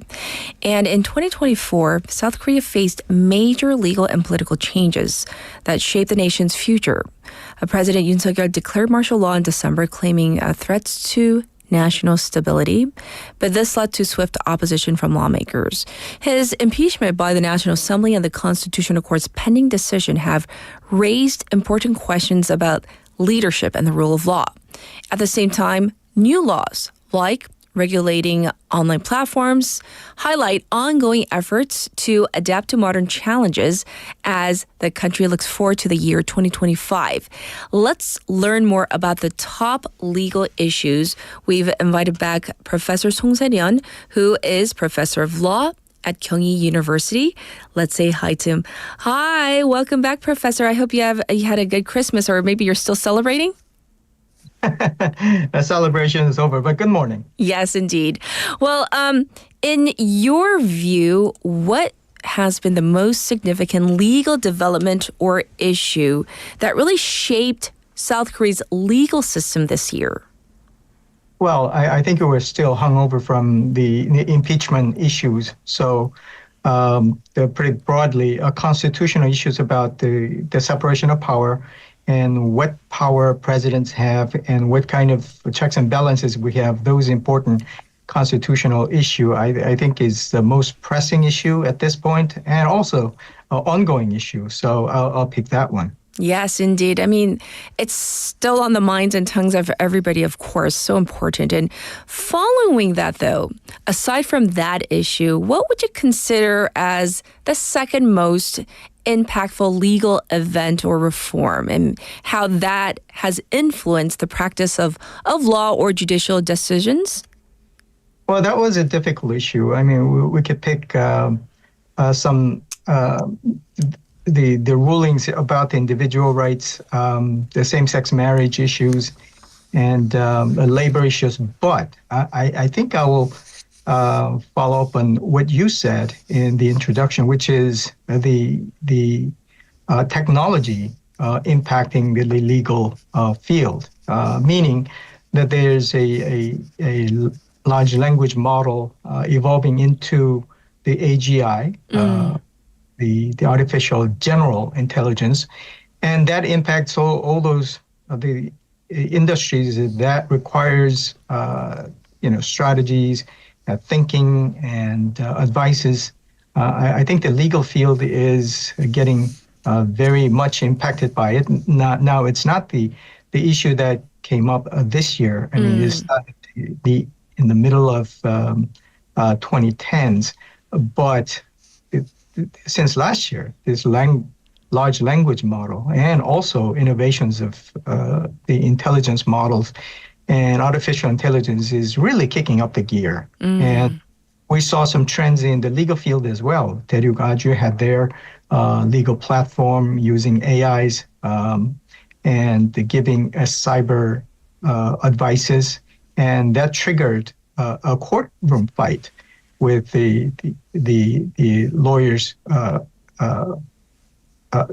groups. Yes. And also those innovative companies who are trying to use the modern technologies to bring the legal services to the people. So there's a commercial impact to it, but at the same time, professional groups are kind of hunkering down to either defend the turf, but at the same time, it has to do with the professional ethics as well. So it is a big development in terms of the cross between the technology and the provision of legal services.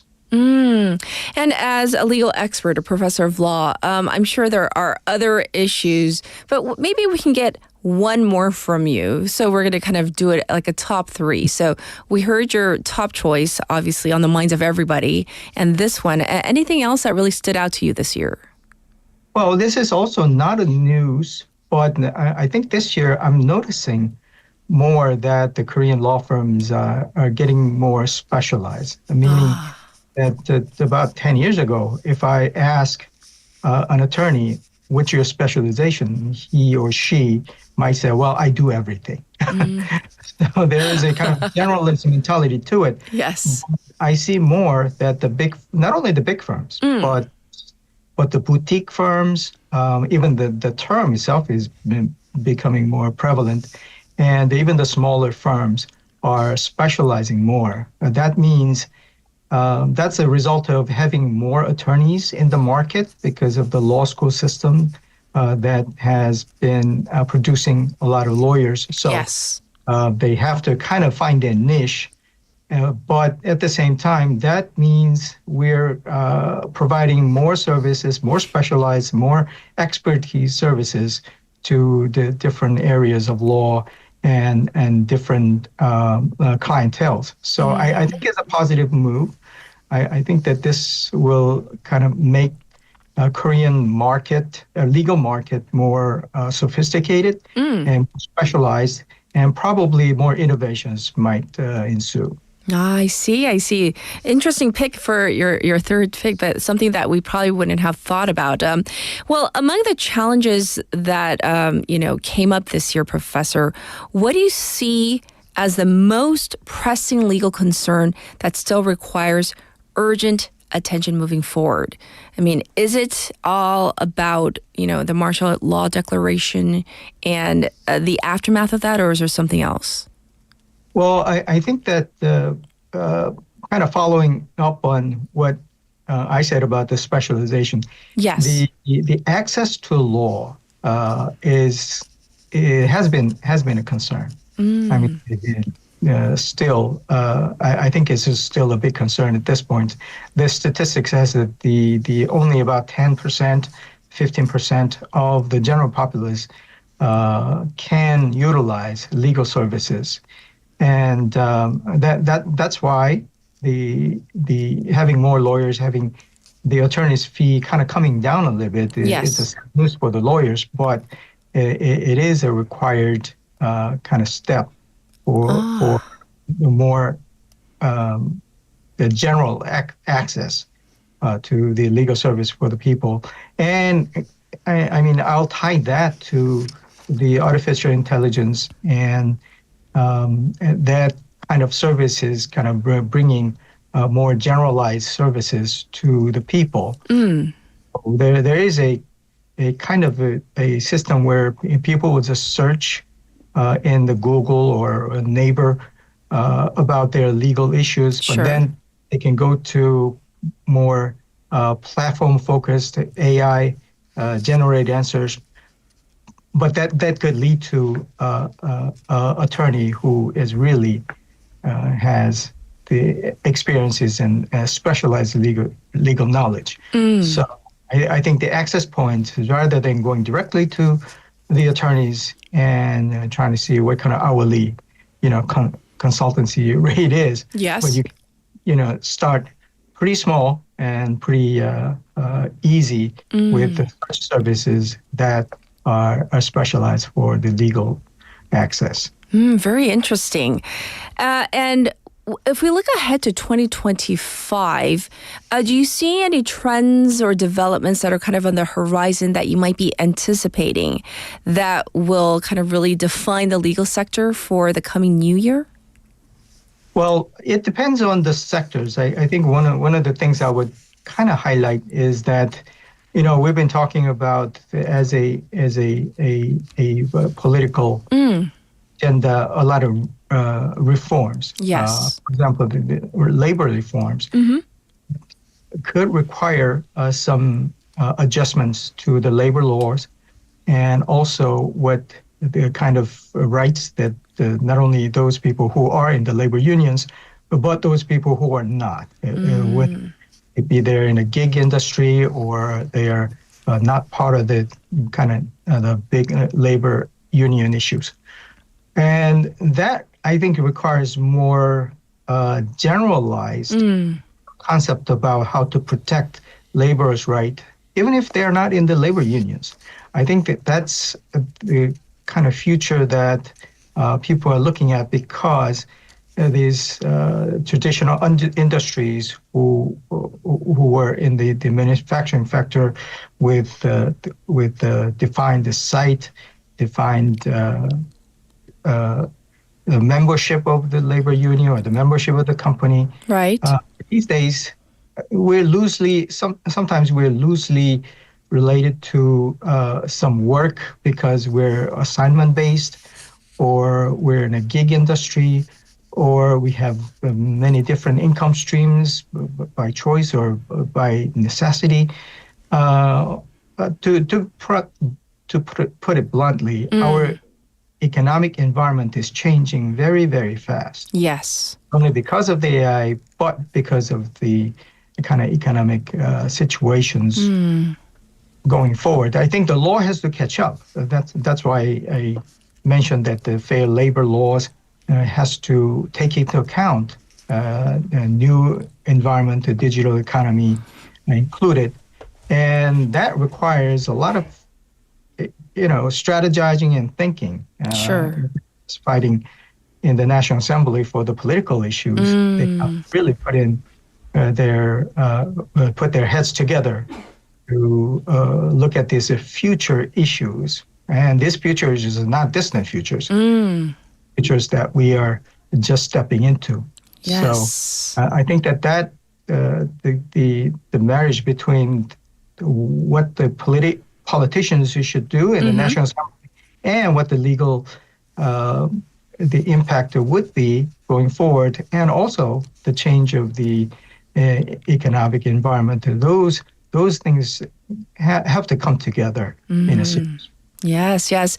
And as we wrap up our discussion for today, Professor, what kind of message would you like to send to our audience or listeners here in South Korea about the legal landscape, the direction that we're heading into for 2025? Hopefully it's a hopeful one, but it doesn't have to be. So what would you like to say? Last words. Well, I don't know if I'm in a position to give messages, but I think the observation would be that what happened in the National Assembly, the participation of people kind of expressing their will about the presidential powers and constitutional issues.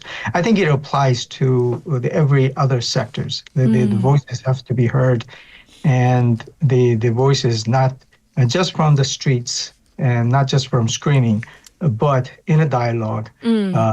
Problem solving in the workplace, and also about the digital economy and AI. The scientists have to speak their minds, but they have to look at what the ethics should be in terms of advancing this digital economy and in innovative technology matters. So there has to be a lot of different forums to talk about these issues. And my message would be is speak up.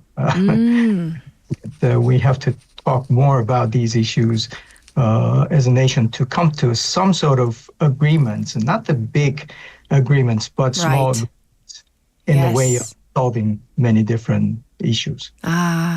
Well, definitely we are hoping that, people can make their voices heard. And on that note, we're going to end it today. But thank you so much for not just today, but all the interviews you've done for us. And we, of course, wish you a very happy New Year. Thank you, Professor. Happy New Year. My pleasure. Thank you. Once again, everybody, this was Professor Song Se-ryun, and we talked at length about kind of the legal landscape, the legal review, looking back on 2024 and also looking forward to 2025 as well. Well, we are going to take a breather right now. So this is Daddy Cool by Boney M. She's crazy like a fool. What about Daddy Cool?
she believes in him.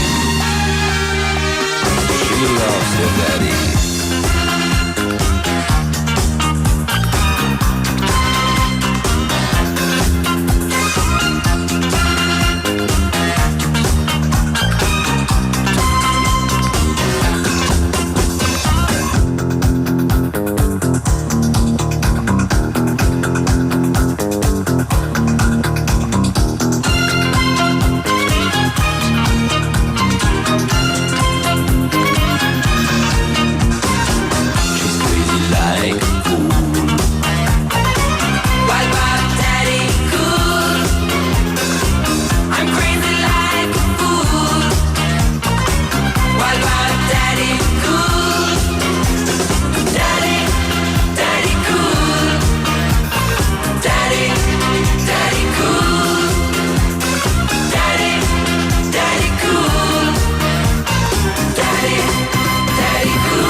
Get your local up-to-date news from Korea and abroad right here on Morning Wave in Busan with Catherine.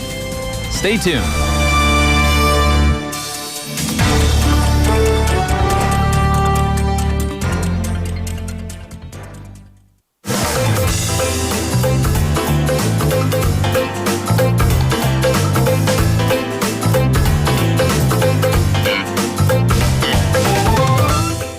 It's time for City Insights. So that means Stephanie's here. Let's say hi to her. Hello. Good morning. Good morning. Good morning. How was your Christmas? It was good. I went to Gwangbok and it was so crowded. Right? Lots So of I came couples, right? home. Yeah, so many couples. Like lovebirds here and there everywhere. Yeah. If I was single here in Korea, it's not easy. It's not. Like, I didn't realize. I normally don't go out on Christmas Day itself. Like, it's usually spent like indoors.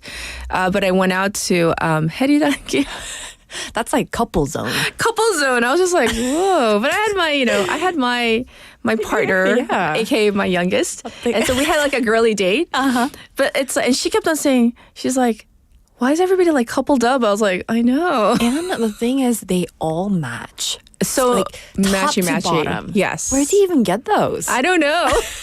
So matchy and like uniforms. But it was really fun to kind of people watch. It was definitely nice to get out and mingle, and so The weather wasn't too bad. Right. Yeah. Hey, I'm gonna ask you our text topic. Okay. So for 2024, we're doing kind of a retrospective and the best of. Okay. So top music, meaning favorite artist or song. Like, what's been on your playlist for this past year? All right. So I don't know what it is, but I've been going back to like 2000s, but Korean. Oh, Korean. Like what? K-pop, like 동방신기, Big Bang, 21. And I don't know, like I'm like every time like I'm in the mood to like sing, I'm like Big Bang is here, like all those songs, older songs.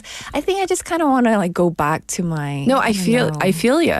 And some of the artists, they have been kind of making like there's many comebacks and stuff. I love right? it. Yes. And I don't know what it is, but you remember the dance moves. And the lyrics, like all the lyrics. Yeah. At least like 요즘 that. lyrics는 sometimes I don't know, like what are they talking about? I don't want to be a conde. I know, but still. Yeah. Okay. We're going to get to our first insight. What do you have for us? So for our first insight, I know that you talked about 사랑의 열매 for your opening today. Yes. I want to continue that discussion. So 사랑의 열매 Fruit of Love campaign has been making a significant impact here in Busan for years. And this initiative is all about supporting those in need through the power of community donations. Yes. And so when did the campaign start this year? Because is it like the same or is it like a different date? Right. So it started on December 2nd. Okay. And Busan Community Chest of Korea, also known as Busan 사랑의 열매, held a launch ceremony for the Hope 2025 sharing campaign at 송상현 Square in Cheonpo-dong, where the lighting ceremony for the Thermometer of Love took place. Now, have you seen the Thermometer of Love or 사랑의 온도탑 at 송상현 Songsanghyun Square. I've only seen it on TV.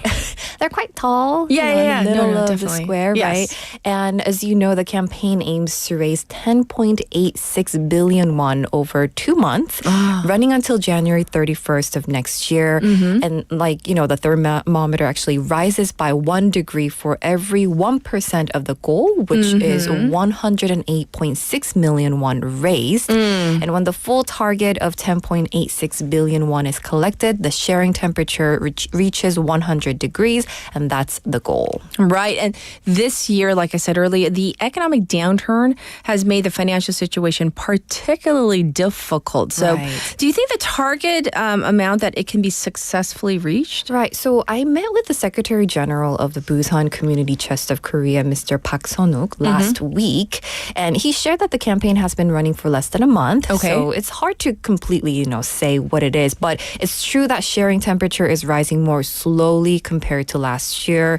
And with the economy struggling more than usual this year and significant societal issues at hand, people seem to have less room to focus on donations and sharing. And this has made the campaign team feel somewhat weighed down as well. I'm sure. However, if we look back on the past 4 years, that thermometer of love has exceeded its 100-degree target, correct? Yeah, that's right. And donations have shown a steady increase for the past 4 years. So there's hope.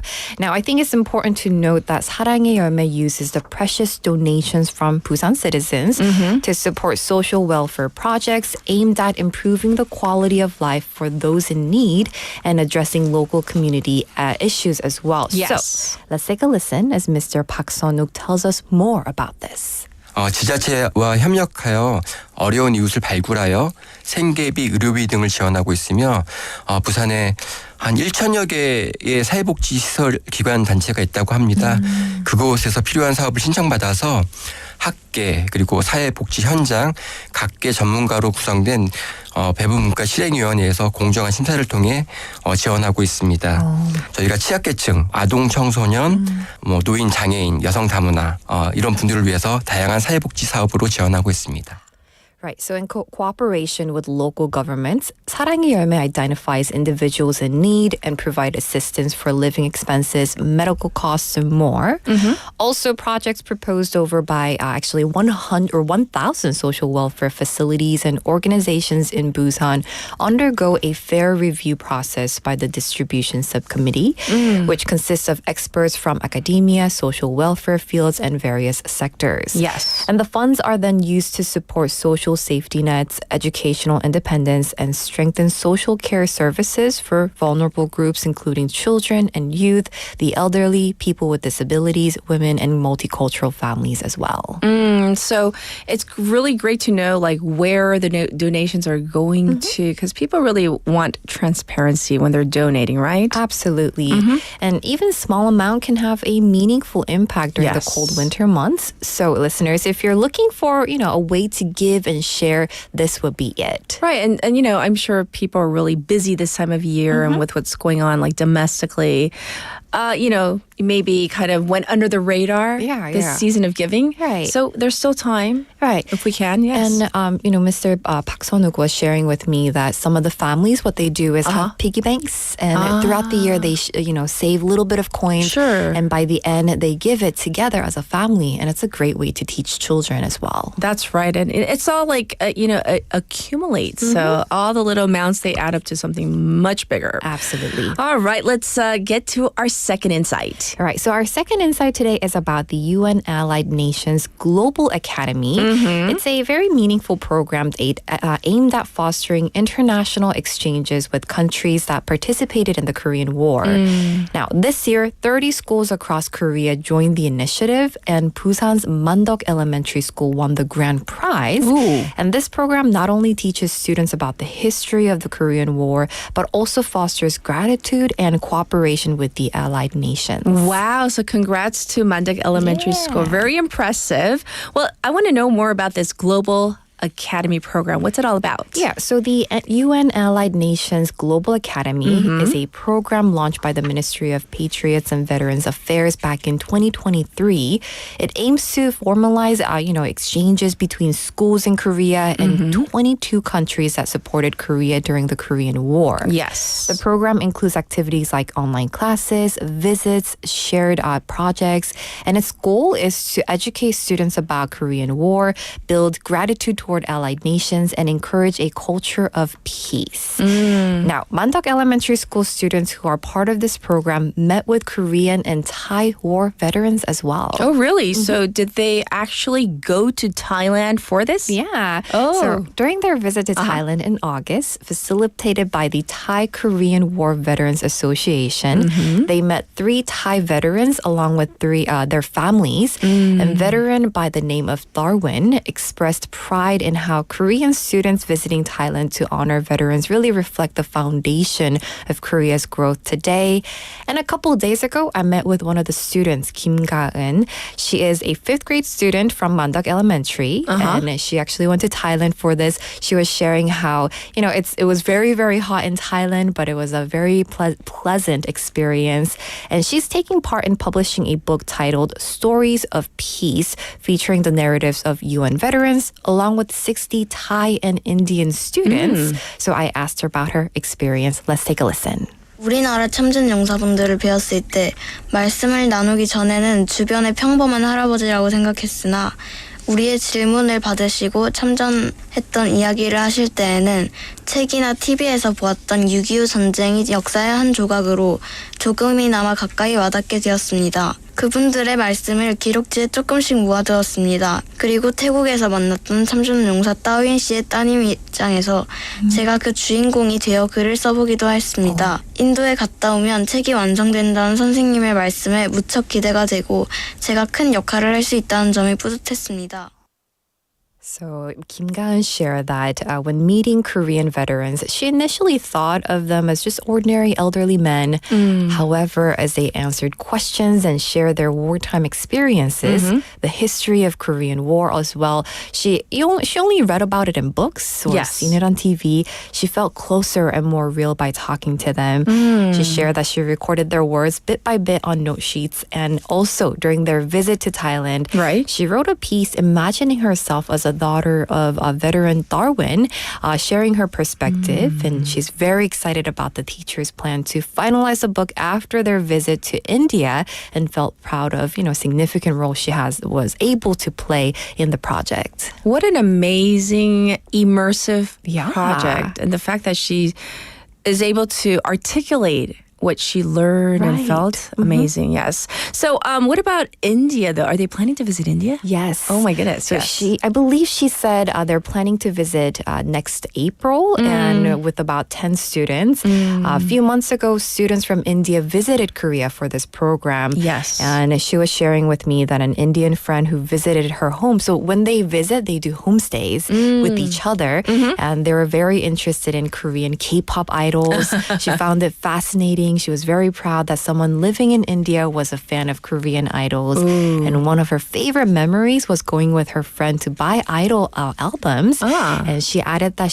this experience made her want to study English more, so she can become someone who helps promote Korea to the world. What a great, great program this is. But and so inspirational to hear about the enthusiasm from young people as well. Absolutely.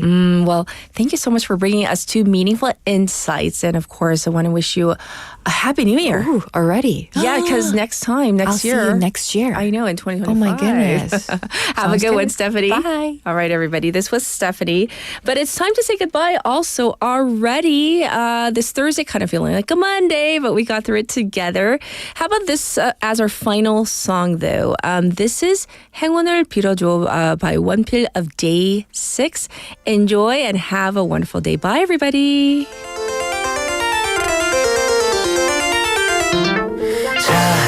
이제는 기나긴 모험을 시작할 시간 준비했던 짐을 메고 현관문을 열 시간 전이 들었던 집을 등지고서 익숙한 이동 그려진 출발선 이젠 딛고 나갈 그때가 된 거야 앞으로 좀 몇 번의 희망과 그리고 또 몇 번의 절망과 차가운 웃음 혹은 기쁨의 눈물을 맛보게 될지는 모르겠지만 아무쪼록 행운을 빌어줘 내 앞길에 행복을 빌어줘 계절이 흘러 되돌아오면 더 나은 내가 되어 있을 테니 기대해줘 나갈까 말까 수도 없이 망설였지만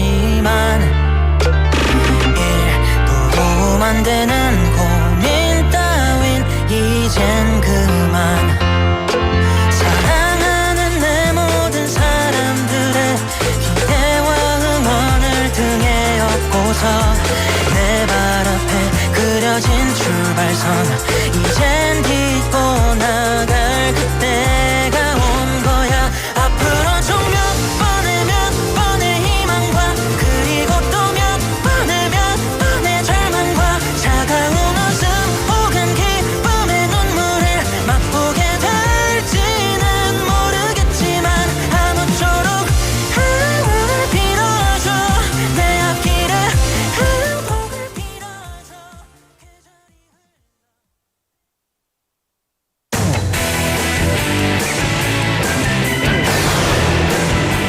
Your Bridge to the World.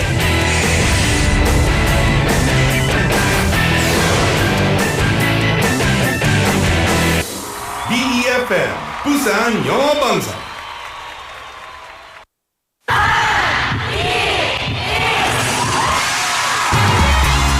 부산의 축제 어디까지 즐겨보셨나요? 과거와 현재, 미래가 공존하는 항구도시 부산. 이곳 부산은 계절을 물들이는 다양한 축제로 늘 풍성합니다.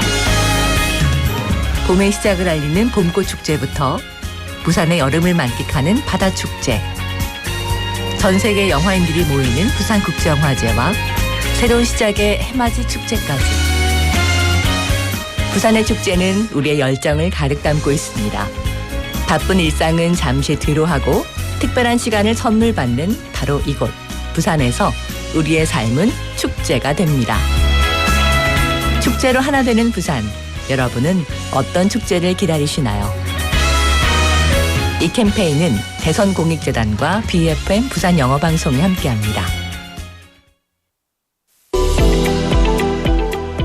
These are the guidelines for action for people on prevention and response in the event of a fire in multi-use facilities.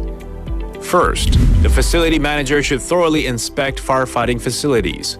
In the event of a fire, a prompt report and announcement should be made, and then check the priority evacuation support and availability of evacuation.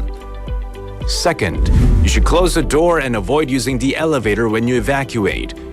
You should also move quickly, covering your nose and mouth with a wet towel and keeping your posture low. Third, if evacuation is not possible, request rescue from a location visible from the outside, such as a window, and take measures to prevent smoke from entering the interior. This was brought to you by the Ministry of the Interior and Safety and the National